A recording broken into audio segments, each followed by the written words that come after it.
narcolepsy. Our Scarlett Picard spoke with a Houston patient who has one of the worst cases doctors have seen.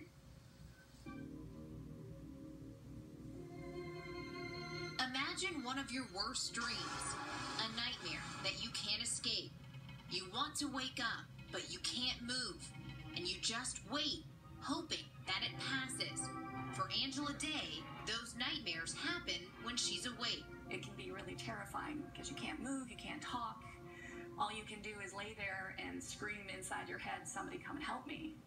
And the only way to get out of that is to fall back asleep and then wake up all the way. It's called sleep paralysis. Her dreams appear to be real, and although she is awake, her mind is asleep. So you can see the things that you're dreaming, and they're superimposed over like your bedroom or your bathroom if you're getting ready for bed. Day says for years she experienced terrifying symptoms like sleep paralysis and extreme fatigue.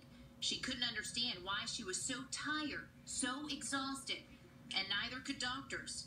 She was diagnosed with depression, anxiety, and attention deficit disorder, but she never felt better. Well, I've fallen asleep in every class I've ever had, including gym classes. I had a salsa dance class in college, fallen asleep in all of them. It wasn't until she experienced a symptom known as full-body cataplexy when she was 27 that helped her find the answer. Where your brain decides that all or part of your body is asleep, and so it loses muscle tone and functionality and just like is floppy. After being misdiagnosed for 2.5 years, Day finally found the diagnosis that changed her life, right here in Houston. And Dr. Swick opened up my chart and looked at my medical records for a few minutes, and then closed the chart and stood up and came over and gave me a big hug and said, "Oh, sweetie, I am so sorry for the ineptness of the medical community.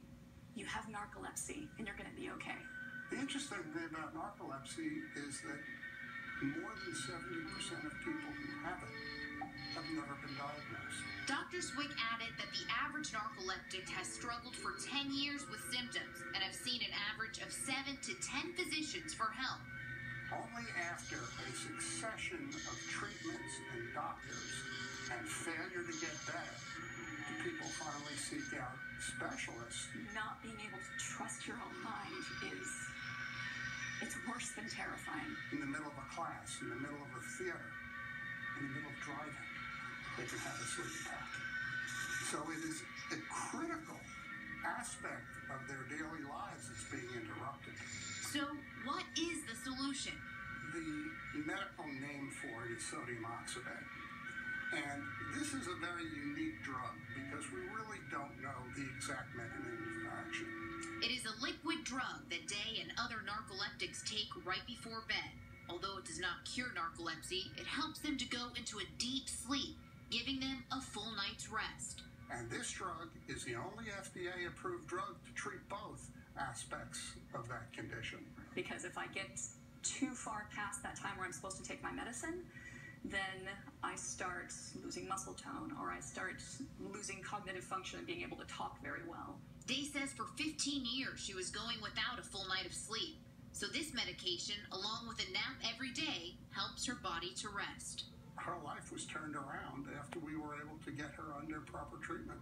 This disorder is a lot to manage. Day has to go to bed at the same time every night. She has to take a nap for the same length of time every day, and she can't miss a dose of her medication. Regardless of the maintenance, she says finally knowing what she has was the biggest relief of her life. Day even has a service dog that follows her everywhere in case the worst happens. But he can tell before I have cataplexy that it's going to happen. And so he'll come up and start poking me in the leg with his nose to make me sit down. Dr. Swick says misdiagnosis is still his biggest fear for patients with narcolepsy. Because I've been through that. I've been through the not knowing, and that is the worst. But although narcolepsy is not curable at this time, Swick says an answer is right around the corner. And there is a cure to replace a missing neurochemical in the brain. And that's the holy grail of narcolepsy. And we'll get there probably 5 or 10 years. Scarlett Picard, Fox 26 News.